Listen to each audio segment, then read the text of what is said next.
Buenos días a todos. El día de hoy vamos a desarrollar la temática de HPLC para la determinación de vitamina C o ácido ascórbico.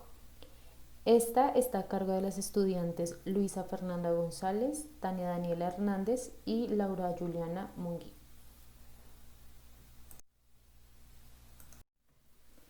Para iniciar vamos a definir qué es la técnica de HPLC y para qué sirve.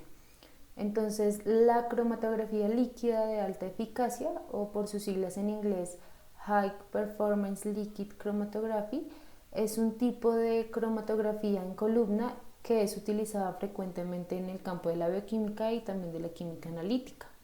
Esta técnica básicamente se usa para separar los componentes de una mezcla basándose en diferentes tipos de interacciones químicas entre las sustancias analizadas y la columna cromatográfica. Este es un ejemplo de un equipo HPLC donde entonces tenemos los reservorios, los cuales son los encargados de contener los solventes que se van a utilizar.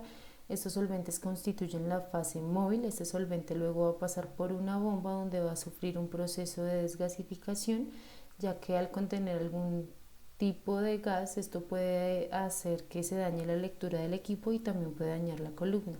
Después encontramos el inyector donde se va a colocar la muestra. Aquí el solvente por medio de válvulas va a arrastrar la muestra por el resto del equipo hasta llegar a la columna, que está compuesta por otro tipo de compuesto con polaridad diferente a la de la fase móvil. Es decir, que si la fase móvil es apolar, la fase estacionaria en la columna va a ser polar y así sucesivamente. Antes de esta columna suele ponerse una precolumna para que ésta le brinde una longevidad de vida útil a la columna.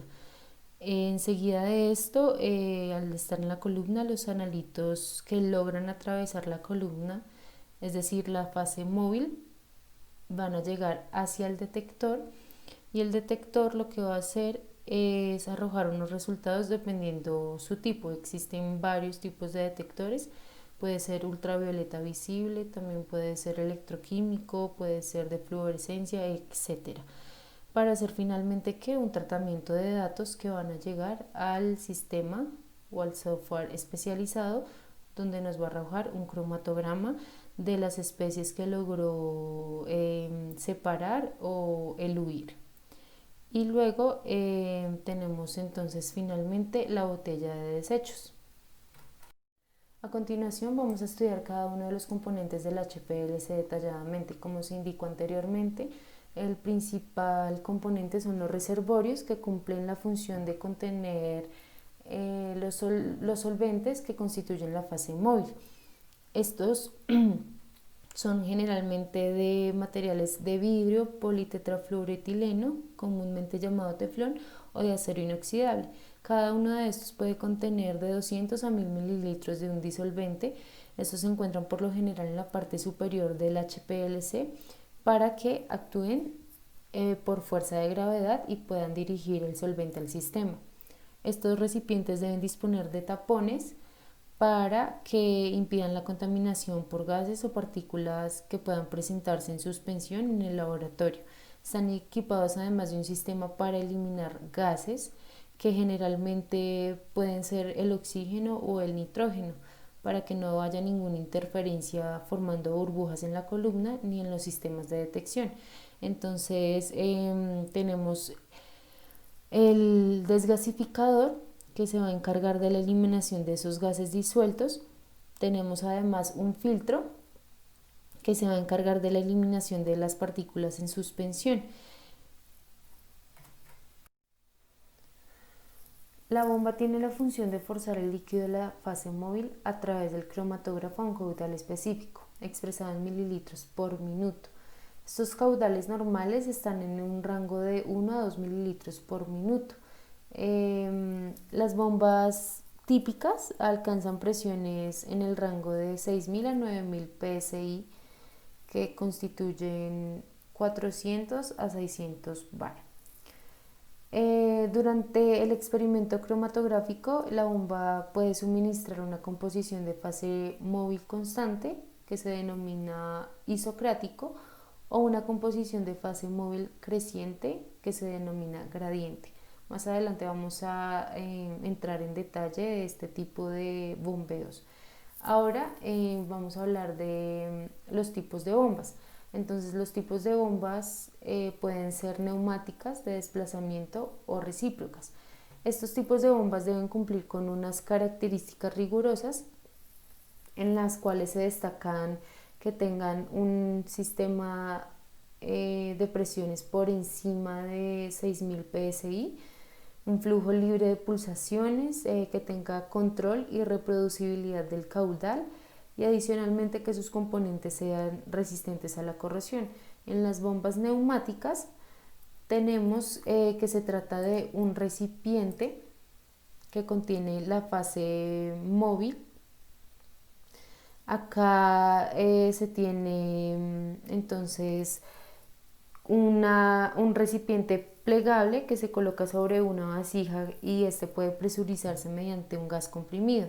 Este tipo de bombas son baratas, están exentas de impulsos y tienen una limitada capacidad y también presión de salida. Tenemos adicionalmente las bombas de desplazamiento. Estas bombas consisten en unas grandes cámaras como una jeringa, están equipadas por un émbolo que se activa mediante un mecanismo de tornillo accionado mediante un motor de paso a paso. Estas bombas producen un flujo que tiende a ser independiente de la viscosidad y la contrapresión y además está libre de pulsaciones. Como desventaja puede presentar la capacidad del volumen de disolvente que llega a ser de 200 mililitros nada más. En las bombas recíprocas, que son de las bombas que más se usan para los sistemas de HPLC, consisten básicamente en una cámara pequeña en el que el disolvente es impedido por el movimiento del vaivén de un pistón. Está accionado por un motor de arrastre, tiene dos válvulas de cierre de bola, se abren y se cierran alternativamente para controlar el flujo del disolvente de hacia adentro hacia afuera de un cilindro. Estos tienen como desventaja que la producción de flujo pulsado ha de amortiguar, dado que sus presiones se manifiestan como ruido en la línea base del cromatograma. La principal ventaja es que se pueden citar su volumen interno de 35 a 400 microlitros y sus altas presiones de salida llegan hasta por encima de 10.000 psi. Como se mencionó anteriormente, entonces pueden existir dos tipos de bombeo. Está el isocrático, que es cuando se emplea un único disolvente o una mezcla de disolventes de composición constante, y adicionalmente está el de gradiente, que es cuando se emplea una mezcla de disolventes en los cuales la concentración se hace variar a lo largo del proceso, con el fin de modificar la polaridad de la fase móvil y disminuir el tiempo de separación. Este es un efecto semejante al que se produce cuando modificamos la temperatura en cromatografía de gases. El sistema de inyección es supremamente importante, ya que un mal sistema de inyección puede dar lugar a ensanchamientos de la banda cromatográfica y esto puede hacer que se deteriore la eficacia del sistema cromatográfico. Los inyectores deben cumplir con unas características, entre esas está que la banda sea lo más estrecha posible al introducir la muestra en la columna. Estos inyectores deben ser de fácil manejo, debe dar resultados reproducibles, tanto en cantidad de muestra inyectada como también en el ensanchamiento que origina la banda cromatográfica, y adicionalmente estos deben ser capaces de trabajar a presiones muy elevadas.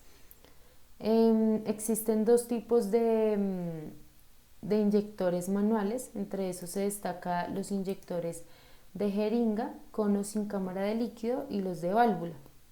En los inyectores de jeringa, la introducción de la muestra en la columna se realiza por medio de una jeringa cuya aguja entra en el sistema cromatográfico a través de un septum. Esto lo que permite es depositar la muestra en la cabeza de la columna. La ventaja de este tipo de inyectores radica en la facilidad de construcción y también en que permiten sacar todo el partido de la eficacia que ofrece la columna. Estos inyectores, por el contrario, presentan falta de reproducibilidad y tienen em, limitadas presiones en las que se puede trabajar. Son de gran dificultad de manejo. Adicionalmente tenemos los inyectores de válvula. Estos sistemas de inyección consisten en una válvula de 6 vías, dos de las cuales están conectadas entre sí por medio de una espira. Esta espira es un tubo de volumen conocido cuya misión es la de mantener la muestra antes de efectuarse la inyección.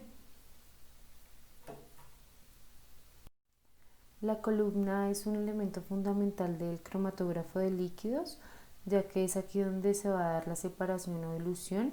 Debe tenerse en cuenta que debe emplearse una columna de alta calidad para tener un buen análisis. Las columnas que más emplean son las columnas de relleno. Estas consisten en un tubo que generalmente es de acero inoxidable, aunque en algunas ocasiones se pueden encontrar algunas columnas de vidrio de paredes resistentes, pero estas últimas solo se utilizan presiones menores de 600 psi. Estas columnas difieren en tamaño y en relleno. Se puede tener como generalidad que las columnas pueden presentar una longitud de 10 a 30 centímetros generalmente. Estas son rectas, se pueden alargar porque a veces se acoplan una o dos columnas. El diámetro interno de estas a menudo puede ser de 4 a 10 milímetros. Los tamaños de partícula de los rellenos más comunes son de 5 o 10 micrómetros. La columna frecuentemente más utilizada es la de 25 centímetros de longitud y 4.6 milímetros de diámetro interno y rellena con partículas de 5 micrómetros. Para aumentar la vida útil de la columna, como se mencionó anteriormente, se ha empleado una precolumna que elimina toda la materia en suspensión, los contaminantes de los disolventes y también los componentes de muestra que se unen a la fase estacionaria, evitando así la pérdida de esta columna. La composición de la precolumna debe ser semejante a la de la columna. Sin embargo, la precolumna debe tener un tamaño de partícula mayor para evitar la caída de presión. Se recomienda que cuando la precolumna se contamina debe vaciarse y llenarse nuevamente o reemplazarse por otra nueva del mismo tipo. Frecuentemente en cromatografía se han utilizado dos tipos básicos de relleno, el peculiar y el de partícula porosa. El primero consiste en bolas de vidrio o de polímero no porosas y esféricas con unos diámetros característicos de 30 a 40 micrómetros. En la superficie de estas bolas se van a depositar capas delgadas y porosas de sílice, alúmina o de una resina sintética de poliestireno, divilbenceno o de una resina de intercambio iónico. Las bolas también pueden tratar químicamente para obtener una química superficial orgánica. Por lo general son rellenos peculiares que se utilizan ampliamente en las precolumnas y no en las columnas analíticas. Los rellenos típicos de partículas porosas para la cromatografía de líquidos están formados por micropartículas porosas de diámetro entre 10 y aproximadamente 10 micrómetros, con menor dispersión posible con respecto a un tamaño determinado. El detector es el componente que permite ver cada banda de compuesto de forma separada contra la línea base de la fase móvil.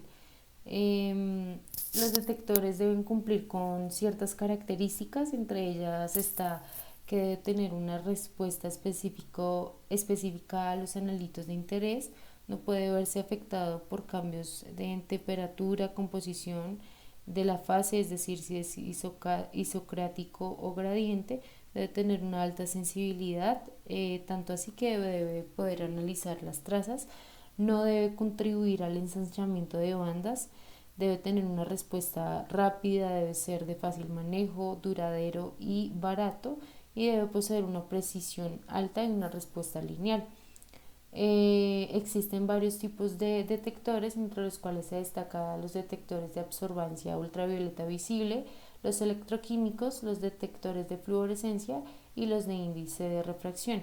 Los detectores de absorbancia ultravioleta visible son los que se usan mayoritariamente para el análisis de compuestos orgánicos, ya que absorben alguna zona del espectro adecuado para todos los modos cromatográficos.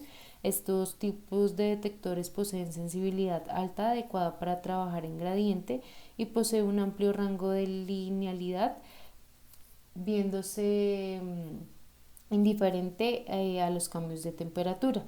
Los detectores electroquímicos consisten en una célula de detección equipada con dos electrodos que genera una diferencia de potencial adecuada para provocar la oxidación o reducción de los analitos de interés. En este se mide la intensidad de corriente generada en el proceso. Los detectores de fluorescencia poseen ventajas ya que tienen una alta selectividad y sensibilidad. Típicamente se usa para el estudio de hidrocarburos aromáticos policíclicos y poseen desventajas que es muchísimo más costoso que el ultravioleta visible. Y por último tenemos los detectores de índice de refracción, que consiste en una celda de detección. Se observa la variación en la refracción de un haz de luz cuando la fase móvil lleva un compuesto disuelto respecto a la fase móvil pura. Este es mucho menos sensible que el ultravioleta visible, ya que no permite gradientes ni no permite gradientes en el estudio. Sus aplicaciones típicas son para el estudio de carbohidratos, grasas y polímeros. El sistema de tratamiento de datos tiene un programa específico en el cual se van a especificar las condiciones de tiempo, temperatura, tipo de trabajo, es decir, si se va a emplear un bombeo isocrático o modo gradiente. La respuesta del equipo va a ser el cromatograma, que es el que visualiza o permite visualizar el número de compuestos, que a su vez es cuantificado con los diferentes tipos de detectores que se pueden emplear. La botella de residuos o bidón está fabricada normalmente de teflón y tiene los conectores de acero inoxidable. La función de este bidón es la acumulación de los desechos de los cromatógrafos y lo hace a través de sistemas de bombeo o de gravedad. Posee conectores dobles que le facilitan la eliminación de la contrapresión del flujo de líquidos dentro de la tubería, proporcionando un manejo más controlado de los vapores. Este recipiente libera automáticamente entre 0.2 y 0.35 bares de presión, y esto varía dependiendo del tamaño. Tiene una boca grande con un cerrojo que le permite fijar la tapa en posición abierta, que le proporciona mayor control al vaciar líquidos desde otros recipientes. El bidón se ubica en el piso. Para la realización de la práctica de laboratorio vamos a describir el tipo de equipos, materiales y reactivos que se van a utilizar. En primera instancia debemos tener en cuenta que vamos a usar un HPLC, vamos a requerir un software especializado de análisis, un detector ultravioleta visible, una balanza analítica, un pHímetro y un ultrasonido. El pHímetro es un instrumento utilizado para medir la acidez o la basicidad de una solución. El pH es la unidad de medida que describe el grado de acidez o alcalinidad y es medido con una escala, en una escala de 0 a 14. El medidor del pH mide la diferencia del potencial eléctrico entre un electrodo de pH y un electrodo de referencia. Esta es la diferencia de potencial eléctrico que se relaciona con la acidez o el pH de la solución. Este instrumento es el que permite la sonicación que es un acto de aplicación de la energía del sonido para agitar las partículas de una muestra donde se generan muchísimas burbujas microscópicas. Estas sufren una expansión rápida y colapso. Los materiales que se emplearán en la práctica de laboratorio son una columna para HPLC C18.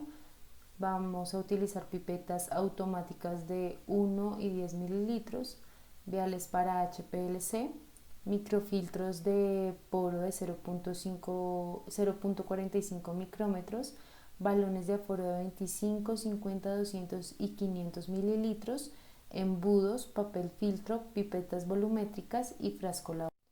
Vamos a familiarizarnos con algunos de los instrumentos que vamos a usar en la práctica de laboratorio. Tenemos entonces las pipetas automáticas, que son instrumentos que se usan para realizar mediciones en microlitros. Este permite medir distintos líquidos sin tener que lavar el aparato, ya que cuenta con el uso de puntas desechables de plástico que son estériles. Este instrumento de laboratorio es empleado para poder medir pequeños volúmenes y trasvasarlos de un recipiente a otro. Adicionalmente tenemos los microfiltros de poro de 0.45 micrómetros, que son instrumentos diseñados para la ultralimpieza de muestras de pequeño volumen para el análisis de HPLC. Estos cumplen con la función de purificar la muestra de partículas de tamaño superior a los 0.45 micrómetros. Adicionalmente tenemos los viales para HPLC. Estos viales son instrumentos diseñados para separar compuestos orgánicos e inorgánicos para su análisis y están disponibles en diferentes acabados para garantizar la compatibilidad química. Los cierres están disponibles en diferentes colores, tamaños y materiales, ofreciendo un área de escritura para evitar posibles errores de identificación. Algunos viales pueden usar con insertos o poseen un fondo cónico para extraer la mayor cantidad posible de muestra y eliminar así el desecho. Adicionalmente tenemos la columna C18, que es una de las columnas más fuerte no polar que generalmente se utiliza.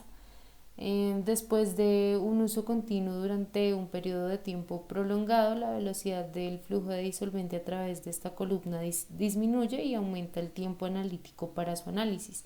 Estas columnas tienen una larga duración en muchas fases móviles diferentes. Esta columna adicionalmente hace referencia directa con la fase estacionaria C18. Los reactivos que se van a emplear en la práctica de laboratorio son el fosfato monobásico de potasio. Este es el principal compuesto de la fase móvil. Este es una sal inorgánica incolora, inolora y se presenta en estado sólido. Se tiene que tener en cuenta que es un reactivo cuyo riesgo principal va a ser la irritación leve en ojos y piel cuando se lleva a cabo un contacto prolongado. Vamos a usar el ácido metafosfórico. Este se encuentra en la mezcla de la solución extractora. Es una sustancia que provoca quemaduras graves en la piel y lesiones oculares graves. Está en un estado sólido, es incoloro e inodoro. Adicionalmente usaremos el ácido acético glacial concentrado. Es una sustancia también que se encuentra en la mezcla de la solución extractora. Es un líquido altamente inflamable y corrosivo con la piel y el área ocular. Por efecto de inhalación produce tos, puede producir también náuseas, bronquitis, colapso circulatorio y pulmonía. Por ingestión produce vómito y espasmos estomacales. Vamos a emplear el agua grado 1. Se va a utilizar para realizar las mezclas correspondientes para las diferentes disoluciones en el momento que se indique llevar a foro. No presenta ningún riesgo biológico y adicionalmente usaremos el estándar de vitamina C, que se va a preparar a partir del ácido ascórbico, que es un sólido que no presenta ningún tipo de riesgo biológico ni peligro. Para la parte procedimental vamos a contar con 3 fases. La primera consiste en la preparación de los reactivos y vamos a proceder con la preparación de la solución de fosfato monobásico de potasio. Para ello vamos a tomar 6.8 gramos de la sustancia, vamos a diluirla en 300 mililitros de agua desionizada. Posterior a esto vamos a llevar al ultrasonido durante 10 minutos o hasta que notemos disolución total. Luego vamos a llevar a un volumen final de 500 mililitros y vamos a ajustar el pH a 2.5 con ácido fosfórico. Posteriormente vamos a preparar la fase móvil. Para ello vamos a tomar 400 mililitros de la solución de fosfato monobásico de potasio que anteriormente preparamos. Vamos a mezclar con 50 mililitros de agua desionizada y llevaremos al ultrasonido por 10 minutos para desgasificar. Ahora procedemos a la preparación de la solución extractora, para lo cual vamos a tomar 40 mililitros de ácido acético glacial en un balón aforado de 200 mililitros. Eso lo vamos a llevar a volumen con agua desionizada. Por otra parte, vamos a pesar 15 gramos de ácido metafosfórico en un vaso de precipitado de 400 mililitros. Eso lo vamos a diluir en 200 mililitros de ácido acético glacial, lo vamos a llevar a un ultrasonido hasta notar disolución total y posteriormente vamos a completar volumen a 500 mililitros con agua desionizada. La segunda fase consiste en la preparación de la curva de calibración. Para ello entonces vamos a proceder a la preparación del estándar.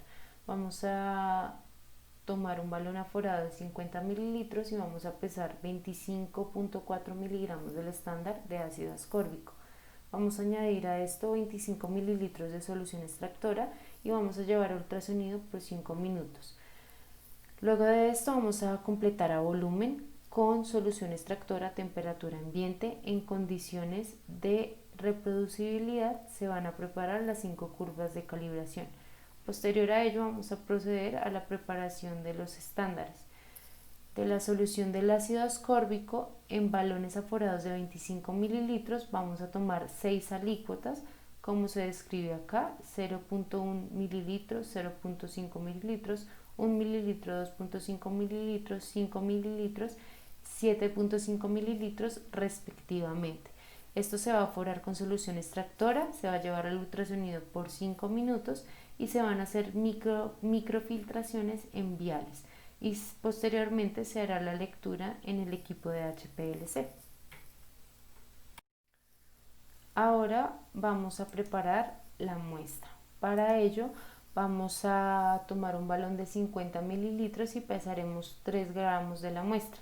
Añadiremos 25 mililitros de la solución extractora, llevaremos al ultrasonido por 10 minutos, dejamos enfriar, vamos a completar a volumen, vamos a filtrar primero con papel y luego con un microfiltro de poro de 0.45 micrómetros, y vamos a colocar en viales e inyectamos en HPLC.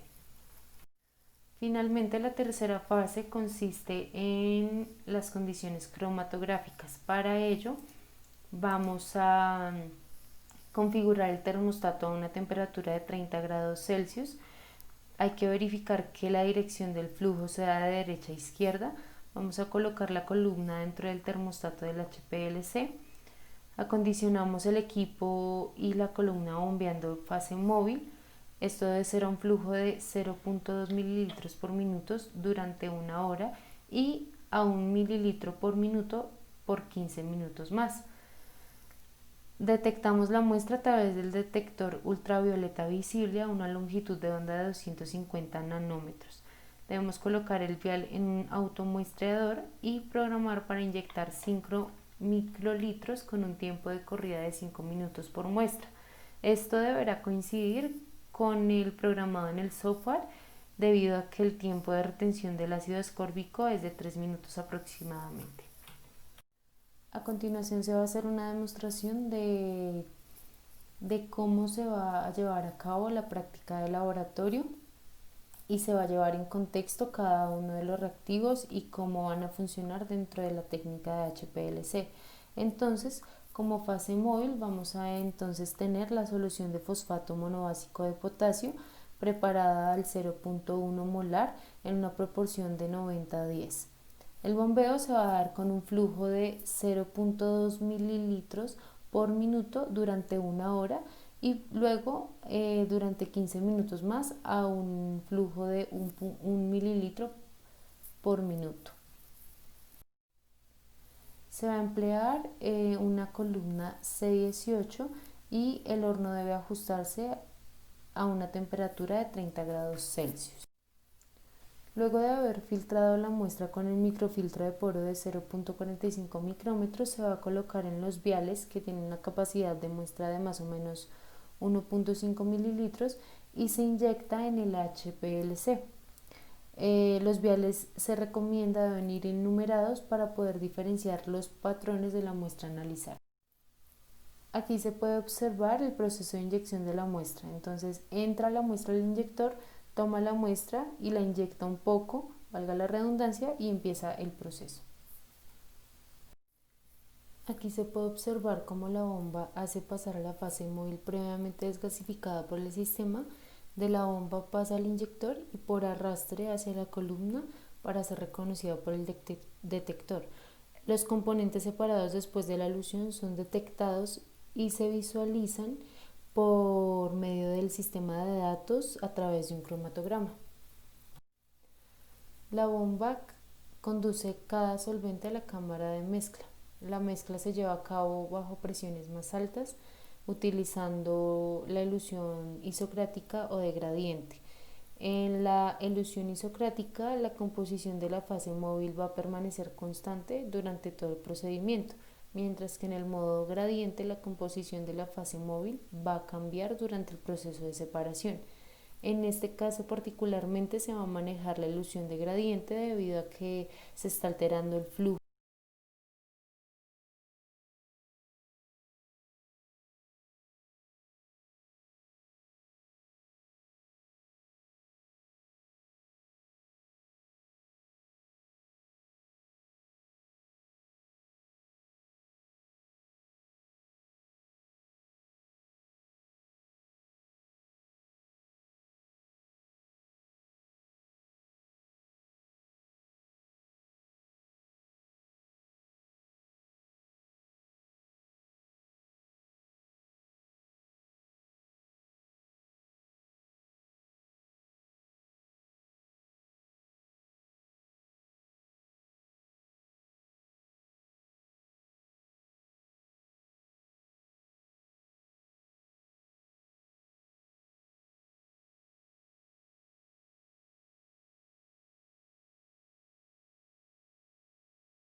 en forma de luz ultravioleta y el detector va a medir la cantidad de energía absorbida por la muestra problema. Finalmente, el detector va a arrojar los resultados a partir de una gráfica llamada cromatograma. El cromatograma muestra en el eje X el tiempo que tardan los analitos en atravesar la columna y llegar al detector, y en el eje Y se va a mostrar las miliunidades de absorbancia de cada analito. En el caso de la vitamina C se encuentran varios picos al mismo tiempo, pero estos tienen diferentes alturas. Con esta información se puede determinar el área bajo la curva y con ayuda de las concentraciones de los estándares se hace la curva de calibrado, y en esta curva lo que se hace es extrapolar el área del pico de la muestra problema y ya con eso se puede calcular la concentración de vitamina C. Finalmente, estas son nuestras referencias bibliográficas empleadas para el desarrollo de este trabajo. Muchas gracias.